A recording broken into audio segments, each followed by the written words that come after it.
मैं मैत्री किरण और आज हम पढ़ने वाले हैं तत्व संयोजन अन्य मिश्रण, जिसे हम इंग्लिश में कहते हैं एलिमेंट्स, कंपाउंड्स एंड मिक्सचर। तो एक्चुअली में होता क्या है कि हमें अपने आसपास की जब भी हम हमारे आसपास भी कोई भी चीज़ हम देखते हैं तो हमारे मन में ये उत्सुकता होती है ना कि हाँ, वो चीज़ किससे बनी हुई है। अब जैसे कोई एक इंग्लिश का वर्ड ही है बॉक्स, हाँ, तो वो क्या है, BOX, ठीक है, वो लेटर्स से मिलकर बने हैं, वो एक अक्षरों से मिलकर बने हैं। तो कोई भी इंग्लिश का जो हमारा वर्ड है वो क्या, वो हमारे जो जितने अल्फ़ाबेट्स हैं उसके, ठीक है, वो उनसे ही मिलकर बने होंगे। तो इसका एक तरह से जो बेसिक यूनिट है, जो इसका मूलभूत जो इकाई एक तरह से है, वो क्या है, ये 26 अल्फ़ाबेट ही हैं। अच्छा, अब जैसे जो हमारे नंबर्स होते हैं, जो हमारी गिनती होती है, वो यहाँ पे जैसे यहाँ पे ये टोटल कितने पत्ते हैं, 14 हैं। तो अब 14 जो है वो किससे मिलकर बना है, 1 और 4 से। तो 1 और 4 से जब मिलकर बना है तो एक तरह से हमारी जितनी भी गिनती है वो इतने ही अंकों से मिलकर बनी होती हैं। तो इसका जो बेसिक यूनिट हुआ वो क्या हुआ, ये 10 अंक हुए, है ना। तो जो अब इससे सवाल ये आता है कि हमारे आसपास की जो चीज़ें हैं उसका जो बेसिक यूनिट है वो क्या है। तो जो तत्वों का जो बेसिक यूनिट होता है उसे हम तत्व कहते हैं, element. All the substances around us are composed from the basic units which are called elements. ठीक है, આપની આસપાસ બધા જે પદાર્થો અમુક પાયા એકમો માનથી બનેલા હોય છે, આવા પાયાના એકમોને તત્વ કહે છે। मतलब जो हमारे आसपास की जितनी भी चीज़ें हैं वो सब किससे, छोटे छोटे जो सबसे वो मिलकर बनी हैं, वो जो बेसिक यूनिट्स हैं वो क्या है, तत्व हम उसको कहते हैं। अच्छा, जो तत्व जो होता है, अब आप वो पूछोगे कि वो किससे मिलकर बना होता है, तो तत्व है वो तो सबसे छोटा यूनिट है। लेकिन अगर आप उसको माइक्रोस्कोप, हम अपनी आँखों से उसको नहीं देख सकते, जिस एकदम छोटे छोटे कणों से मिलकर बना होता है, ठीक है। अगर तुम उसको माइक्रोस्कोप से देखोगे तो जो माइक्रोस्कोप में देखने के बाद क्या होगा कि आप देखोगे कि अनगिनत एकदम छोटे छोटे कण होते हैं जिनसे तत्व मिलकर बना होता है। हाँ, अब जो तत्व होता है और ये कण जो है ना, उसको हम कहते हैं एटम्स, जिसे हम गुजराती में परमाणु कहते हैं, ठीक है। तो आप एक चीज़ देखोगे कि जो तत्व होता है, अगर एक ही तत्व है तो उसके एटम्स जो है, उसके जो परमाणु हैं वो समान होंगे। अगर अलग अलग तत्व है तो उसके एटम्स जो होंगे वो उनमें भिन्नता होगी, ठीक है। तो जो एटम्स होते हैं वो बहुत छोटे होते हैं। अच्छा, एक चीज़ और मैं आपको बताऊं, जो भी रासायनिक प्रक्रिया होती है उसमें जो सबसे छोटा जो हिस्सा होता है ना, जो कि भाग ले रहा होता है, वो होता है परमाणु। और ये ना ही किसी फिज़िकल, ना ही किसी केमिकल, मतलब ना ही किसी शारीरिक और ना ही किसी रासायनिक प्रक्रिया में इसका बदलाव होता है, ठीक है।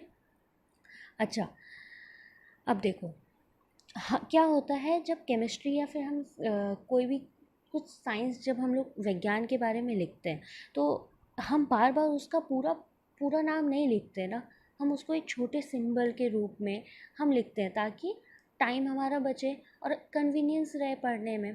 तो जो तत्व होते हैं वो भी क्या, हम उनको सिंबल्स के द्वारा लिखते हैं। हाँ, अब जैसे तत्व हैं, अभी तक हमें आपको बताऊं कि जो विज्ञान है, वैज्ञानिक जो होते हैं, उन्होंने अभी तक 118 118 एलिमेंट्स की खोज की है। उनमें से यहाँ पे मैंने 20 तत्वों के लिस्ट आपको दिया है। ये देखो, जैसे हाइड्रोजन, हाँ, तो हाइड्रोजन का हमने सिंबल जो संज्ञा है वो क्या है, H दिया। अब देखो, हीलियम है तो He दिया, ठीक है। तो सबसे पहले तो मैं आपको ये बोलूँ कि ये जो टेबल है वो बहुत इम्पॉर्टेंट है, स्टार मार्क कर रही हूँ, तो प्लीज़ इसको याद कर लेना।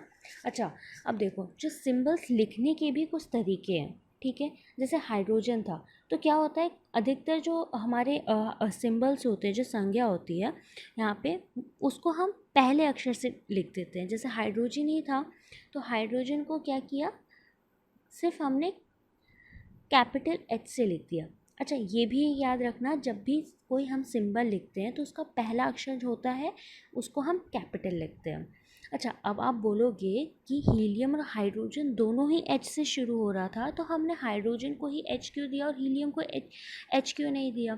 तो देखो, अब क्या होता है कि जैसे एच हो गया, वो दोनों से, हीलियम भी एच से स्टार्ट हो रहा है, हाइड्रोजन भी, तो हमने क्या किया, हीलियम के पहले और दूसरे अक्षर का मिला के हमने उसका सिंबल बना दिया। अच्छा, यहाँ पे एक चीज़ और इम्पॉर्टेंट ध्यान देना कि यहाँ पे जो हमारा ई है वो कैपिटल नहीं होता, उसको छोटा लिखना होता है। अगर आपने हीलियम को एच ऐसे लिख दिया तो ये गलत हो जाएगा, ठीक है। अगर आपने हाइड्रोजन के लिए एच ऐसे लिख दिया तो ये गलत हो जाएगा। अच्छा, अब ये तो रही बात कि अगर ये दो अक्षर करके, अच्छा, अब किसी तत्व के दोनों अक्षर अगर एक जैसे हों तो क्या करोगे? तो क्या होता है, जैसे मैग्नीशियम होता है, तो मैग्नीशियम में क्या करते हैं हम, पहला और तीसरा लेटर मिला के, ये एन है, ठीक है, तो तीसरा और पहला वाला मिला के हम उसका सिंबल लिखते हैं। इसमें भी एम कैपिटल और जी छोटा, ठीक है। तो अब जैसे अब आप देखो, अब मान लो अगर ऐसा भी कुछ ये सारे रूल्स हटा दिया जाए और सारे कॉमर्स एक जैसे आ रहे हो, तब क्या करोगे?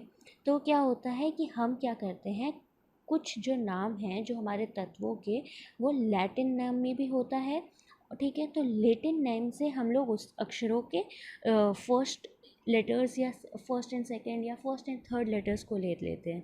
अब जैसे सोडियम को हम लैटिन नेम में क्या बोलते हैं, नाइट्रियम।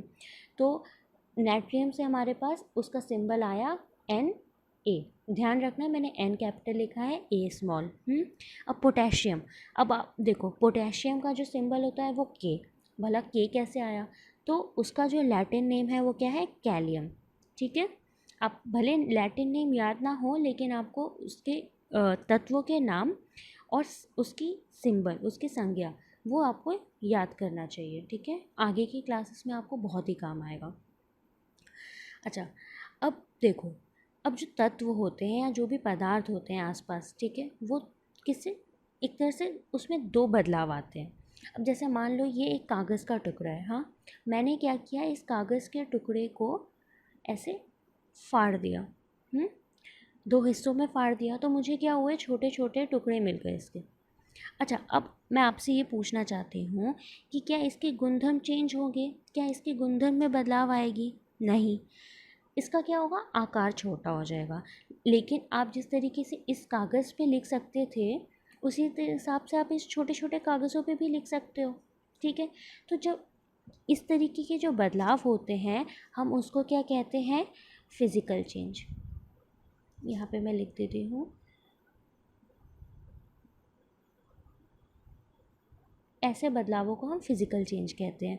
फिज़िकल मतलब शारीरिक फेरफार। तो इसमें क्या होता है कि जो बदलाव होते हैं वो वापस से सुधारे जा सकते हैं, ठीक है। हम वापस से चाहें तो उसके पुराने ही तरीके में आ सकता है। उसके जो गुणधर्म होते हैं वो बहुत ज़्यादा चेंज नहीं होते, उसके बाद आकार कम छोटी हो जाएगी या उसमें अंतर आएगा। अच्छा, अब मान लो, अब मैंने आपको बोला कि आप उस कागज़ के टुकड़े को लेके जला दो, ठीक है। आपने क्या किया, उस कागज़ के टुकड़े को जला दिया, तो आपके पास क्या बचेगा, राख, है ना। क्या होता है, राख बन जाती है। तो जब आपने उस कागज़ के टुकड़े को जला दिया, तो ये जो राख हमारी बनती है, हाँ, वो उससे आप वापस से वो कागज़ का टुकड़ा बना सकते हो? नहीं। क्या उसका गुणधर्म कागज़ के जैसे होते हैं? नहीं। तो ये जो बदलाव होती है, उस बदलाव को हम बोलते हैं केमिकल चेंज, ठीक है। गुजराती में हम उसको रासायनिक फेरफार बोलते हैं। तो इसमें क्या होता है, जो हमारी बदलाव होती है, हम वापस से उसके पुराने तरीके में नहीं जा सकते। जो भी बदलाव हो रही है वो फिक्स हो जाएगी, ठीक है। हम उसको फिज़िकल तरीके से, शारीरिक तरीके से वापस से पुराने उसमें नहीं ला सकते। इसको हम इरिवर्सिबल चेंज भी कहते हैं या फिर केमिकल चेंज कहते हैं। अच्छा, तो अब आपको इसके बदलाव में समझ में आ गया होगा कि फ़िज़िकल चेंज क्या होता है और केमिकल चेंज क्या होता है, ठीक है। अब देखो, अब जो कंपाउंड क्या होता है, ठीक है, when two or more element combine by a chemical reaction. सबसे पहला, हमने अभी पढ़ा था केमिकल रिएक्शन क्या होता है, जो बदलाव हम वापस से उसको एक फिज़िकल तरीके से नहीं ठीक कर सकते हैं। हाँ, उसमें क्या होता है, एक नया प्रोडक्ट बन जाता है, उसके गुणधर्म बदल जाते हैं। ठीक है, तो when two or more elements combine by a chemical reaction together in a definite proportion and form a new substance, losing individual fundamental properties of the elements and possesses totally new properties। देखो इसमें important क्या क्या चीज़ थी, पहला तो एक chemical reaction, फिर एक डेफिनाइट प्रोपोर्शन में मिलकर बनता है, और जो वो पुरानी जो उसकी प्रॉपर्टीज़ होती हैं वो उसको छोड़ देता है और नए प्रॉपर्टीज़ आ जाते हैं। જ્યારે એક કરતાં વધુ તત્વો રાસાયણિક પ્રક્રિયા દ્વારા નિશ્ચિત પ્રમાણમાં સંયોજાઈને નવો પદાર્થ બનાવે છે, ત્યારે તે પોતાના મૂળભૂત ગુણધર્મો ગુમાવી તદ્દન નવા જે ગુણધર્મો धारणे करे छे।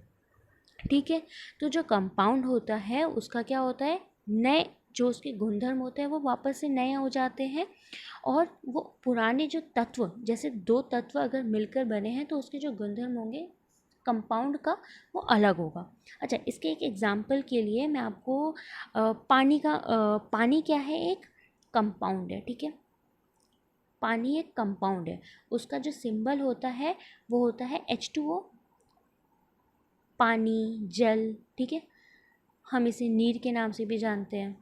अच्छा, तो जो H2O होता है वो किससे मिलकर बना होता है, H और O से।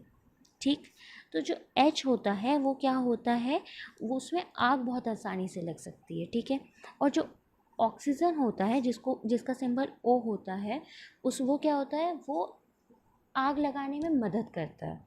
जब वो दोनों मिलकर रिएक्ट करते हैं, तब केमिकली रिएक्ट करते हैं, तब वो पानी मिलाता है। अच्छा, आपको तो ये पता ही होगा, अगर हमें आग बुझानी होगी तो हमें पानी का इस्तेमाल करते हैं। तो आप देख रहे हो यहाँ पे इसके दोनों जो तत्व हैं वो एक तरह से आग को बढ़ावा देती है, लेकिन यहाँ पे जो पानी है वो आग को बुझाती है। ठीक है, तो आप देखें जो हमारा जो संयोजन था उसका गुणधर्म यहाँ पे चेंज हो गया। हाँ, जो उसके तत्वों का गुणधर्म था वो रासायनिक प्रक्रिया में बदल गया। ठीक है, अच्छा, अब देखो जैसे हमने पढ़ा था एलिमेंट्स जो हैं वो छोटे छोटे कणों से मिलकर बने होते हैं, एटम। हाँ, तो एटम क्या होता है, वो बहुत ज़्यादा रिएक्टिव होता है, मतलब वो किसी के साथ भी प्रक्रिया कर लेता है। ठीक है, वो ऐसे नेचर में नहीं पा सकते आसानी से। तो वो क्या करते हैं, जो एटम्स होते हैं, जो तत्व होते हैं, वो मिलकर एक मॉलिक्यूल बना लेते हैं। ठीक है, two or more atoms of the same or different types combine and form molecule.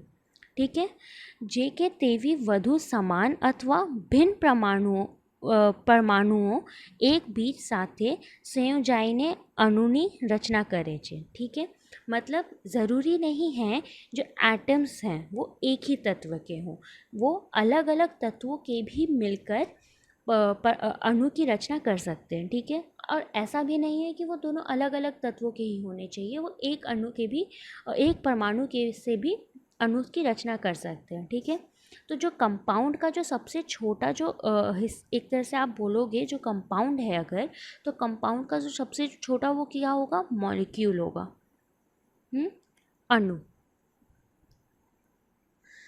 ठीक है, अच्छा, अब देखो, अब हमने पढ़ा अभी तक एलिमेंट और कंपाउंड। एलिमेंट में जब हम केमिकल रिएक्शंस होते हैं तब कंपाउंड बन जाता है। अब मिक्सचर क्या होता है, मिश्रण, when more than one elements or substance mix together with each other in any proportion and make a mixture. मतलब इसमें क्या होता है कि जो एक तरह से आप देखो यहाँ पे कंपाउंड और मिक्सचर में क्या अंतर है कि वो किसी भी प्रोपोर्शन में हो सकते हैं। ठीक है, अच्छा, इसमें एक और चीज़ होता है, यहाँ पे आपने देखा कि केमिकल रिएक्शन नहीं हो रही है, तो इसके जो गुणधर्म हैं वो भी नहीं बदलेंगे। मतलब जिन तत्वों से मिलकर या जिन अणुओं से मिलकर ये मिश्रण बन रहा है, ठीक है, तो उनका ही गुणधर्म उस मिश्रण का भी गुणधर्म होगा। ठीक है, गुजराती में एक बार डेफिनेशन देखते हैं। एक કરતાં વધુ તત્વો કે પદાર્થો એકબીજા સાથે ગમે તે પ્રમાણમાં ભેગા થાય તેને મિશ્રણ કહે છે। ठीक है, मतलब कि जो मिक्सचर होता है वो क्या, उसके जो इसके मैंने क्या बताया अभी, जो इसके प्रॉपर्टीज़ होंगे वो सेम रहेंगे जिस कंस्टिट्यूएंट से मिलकर वो बना हो, और ये किसी भी प्रोपोर्शन में हो सकता है। आई होप ये चीज़ आपको समझ में आया हो। अच्छा, जाने से पहले मैं आपसे एक क्वेश्चन आपसे पूछना चाहती हूँ, और मैं चाहूँगी कि आप इस क्वेश्चन का आंसर नीचे कमेंट बॉक्स में दो। मान लो एक बर्फ़ का टुकड़ा है, ठीक है, ये क्या है, आइस है, और मैंने क्या किया, इसको छोटे छोटे हिस्सों में तोड़ दिया। तो सबसे पहला जो क्वेश्चन है, ये फिज़िकल चेंज है या केमिकल, और केमिकल। ठीक है, जो दूसरा प्रश्न है वो ये है कि अब ये देखो, मैं आपको पहले इसके लिए बता दूँ, ये आइस जो है वो क्या होता है, एक पानी का एक रूप होता है। पानी को जब आप जमा देते हो तो वो बर्फ़ बन जाता है। तो जो पानी है वो क्या, मैंने आपको बताया था कि वो कंपाउंड होता है। ठीक है, तो अब मैं आपसे ये जो पूछ रही हूँ कि ये जो टुकड़े हैं, ठीक है, जो छोटे छोटे टुकड़े हैं, वो एलिमेंट है, कंपाउंड है, या मिक्सचर है, इन तीनों में से वो क्या है। ठीक है, अब मैं, अगर आपको ये चीज़ समझ में आया हो तो प्लीज़ वीडियो को लाइक करना। कोई भी डाउट हो तो आप नीचे कमेंट बॉक्स में पूछ सकते हो, और इस क्वेश्चन का, इन दोनों क्वेश्चन का आंसर नीचे कमेंट बॉक्स में लिख देना। ठीक है, I hope you all are safe. ठीक है, बाय।